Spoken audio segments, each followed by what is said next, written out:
Undang-undang Omnibus Law itu inkonstitusional dan mementingkan oligarki, jadi tidak mensejahterakan rakyat. Jadi sesungguhnya kita tahu bahwa Undang-undang Omnibus Law kan usulan dari Presiden, lalu dibawa ke DPR, jadilah undang-undang. Jadi dari awal itu sudah ada motif bahwa Undang-undang Omnibus Law itu adalah untuk mensejahterakan oligarki, kan, atau merugikan rakyat banyak.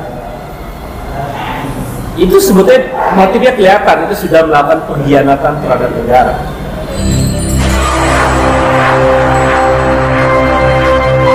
Ini kan rakyat ini kayaknya tidak mungkin ya suruh ngemis-ngemis pada DPR untuk meminta melakukan angket, tampaknya sudah habis lah waktunya. Terus mesti apa yang dilakukan oleh rakyat yang sekarang ini sedang bergelora untuk melakukan pemakzulan seperti itu? Kalau menduduki DPR, apa rakyat bersama-sama kemudian menduduki istana, atau sebenarnya apa memang bisa terjadi? Ya, saya kira waktu pemakzulan presiden itu tidak ada kata terlambat. Jadi kapanpun bisa dilakukan, pun ketika mau pemilu bisa saja dilakukan. Jadi argumennya bukan sudah terlambat atau tidak, tapi seberapa kuat argumen untuk menyatakan bahwa presiden telah melanggar konstitusi. Kan itu. Jadi kalau misalnya tiba-tiba minggu depan DPR-nya sadar, gitu ya, balik kanan, lalu ada proses angket, lalu kemudian menyatakan pendapat, lalu kemudian memutuskan Jokowi melanggar konstitusi, lalu dibawa ke Mahkamah Konstitusi, lalu dibawa lagi ke sidang paripurna dan seterusnya, itu bisa saja terjadi dalam waktu yang singkat. Bisa 1 bulan itu seorang buat undang-undang aja semalam bisa. Jadi sebetulnya tergantung political will dan goodwill dari parlemen, dari DPR. Jadi masih ada ruang kemungkinan untuk terjadinya proses pemberhentian presiden. Atau bahasa yang lebih dikenal pemakzulan.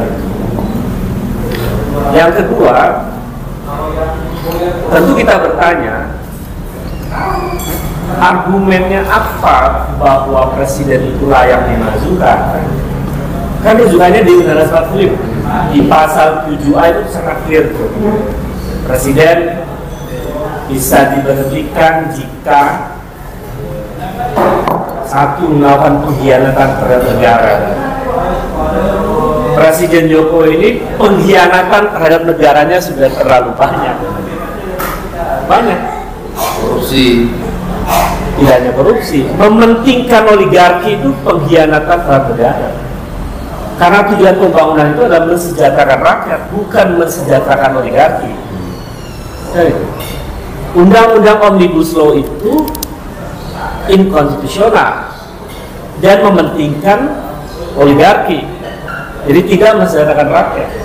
Jadi sesungguhnya kita tahu bahwa Undang-undang Omnibus Law kan usulan dari Presiden, lalu dibawa ke DPR, jadilah undang-undang. Jadi dari awal itu sudah ada motif bahwa Undang-Undang Omnibus Law itu adalah untuk mensejahterakan oligarki, kan, atau merugikan rakyat banyak. Itu sebetulnya motifnya kelihatan, itu sudah melakukan pengkhianatan terhadap negara. Kemudian bisa juga dilihat bahwa pengkhianatan pada negara itu mengabaikan prinsip-prinsip politik bebas aktif yang ada di dalam konstitusi kita, menyangkut upaya perdamaian dunia. Misalnya, kiblatnya sekarang ini kemana? Terlalu kemana pemerintahan ini? Itu kan menunjukkan tidak bebas aktif. Jadi ada pengkhianatan di situ. Bisa dicek berapa kali presiden telepon ke Tiongkok dalam waktu 1 bulan dibanding telepon ke Eropa atau ke Amerika itu. Intensitas komunikasi dengan Tiongkok, menurut saya, menurut pendapat saya, itu menunjukkan satu proses politik bebas aktif yang tidak dijalankan. Ketika tidak menjalankan politik bebas aktif, itu sama dengan pengkhianatan terhadap negara. Jadi pengkhianatan itu ada di dalam desain perancang perubahan undang-undang, termasuk undang-undang Omnibus Law, termasuk revisi undang-undang KPK, bahwa tugas memberantas korupsi itu adalah tugas penting yang dilakukan oleh KPK, maka KPK harus independen. Tapi dirubah nih oleh pemerintahan ini untuk membuat KPK tidak independen, kan? Artinya di bawah kekuasaan eksekutif. Itu juga pengkhianatan sebetulnya. Kan kita tinggal menafsirkan apa itu pengkhianatan, kan itu. Apalagi misalnya Presiden juga telah mengabaikan perintah lembaga negara, bahwa Mahkamah Konstitusi memerintahkan kepada DPR dan Presiden untuk membuat atau merevisi undang-undang. Tapi yang dilakukan Presiden tidak merevisi, tidak memperbaiki undang-undang, padahal diberi waktu 2 tahun. Tapi yang dilakukan adalah membuat perpu, yang isi perpunya juga bermasalah. Itu juga bagian dari pengkhianatan. Jadi banyak tuh pengkhianatan. Belum lagi soal ideologi Pancasila. Itu bisa dicari, temukan bahwa sesungguhnya banyak pengkhianatan terhadap ideologi Pancasila. Ekonomi kita tidak Pancasilais, kan? Kira-kira begitu. Banyak penegakan hukum bermasalah. Tadi Profesor Denny Indrayana menyebut banyak obstruction of justice, banyak upaya untuk menghalang-halangi terwujudnya keadilan di banyak proses hukum di Indonesia. Dan ternyata jejaring mafianya sampai ke oligarki dan terkait juga dengan kekuasaan. Ini kan persoalan. Itu bagian juga pengkhianatan terhadap prinsip-prinsip hukum. Karena kita kan negara hukum. Di dalam konstitusi disebut sebagai Indonesia negara hukum. Rechtsstaat bukan Marktstaat, kan? Jadi kalau menggeser pemerintahan ini dari Rechtsstaat menjadi Marktstaat, itu artinya juga pengkhianatan pada negara. Itu satu, ya kan? Banyak tuh kalau diuraikan tuh mana pengkhianatan. Yang kedua, korupsi. Di situ ada di pasal 7 ada disebut korupsi dan penyuapan. Ya, memberikan apa yang disebut dengan gratifikasi, itu bagian dari pelanggaran. Apakah gratifikasi itu dalam bentuk saham, apakah gratifikasi itu dalam bentuk jabatan, itu bagian dari korupsi dan penyuapan dalam terminologi undang-undang korupsi. Apalagi kemudian ada nepotisme, ada macam-macam yang di situ juga ada pencucian uang, tindak pidana pencucian uang dan seterusnya. Itu bagian dari pelanggaran dan itu melibatkan keluarga presiden misalnya, yang saya laporkan KPK, ini dugaan kuatnya. Jadi artinya korupsi nepotisme juga adalah argumen kedua untuk bisa membawa presiden dimazulkan atau diberhentikan. Yang lainnya bisa saja misalnya, apakah perbuatan tercela, berbohong itu bukan perbuatan tercela, itu kan kafir. Sementara banyak kebohongan publik yang dihadirkan oleh pemerintahan misalnya, itu perbuatan tercela. Meskipun tafsir undang-undangnya disebut perbuatan tercela itu adalah judi, narkoba, itu perzinahan. Nah, kalau membiarkan narkoba menjadi bagian dari praktek hukum, ada mafia, pembiaran dari pemerintah terhadap kejahatan narkoba, apakah itu tidak disebut sebagai perbuatan tercela? Kan itu. Pembiaran judi online yang jejaringnya terkait dengan aparat penegak hukum misalnya, apa itu juga bukan perbuatan tercela?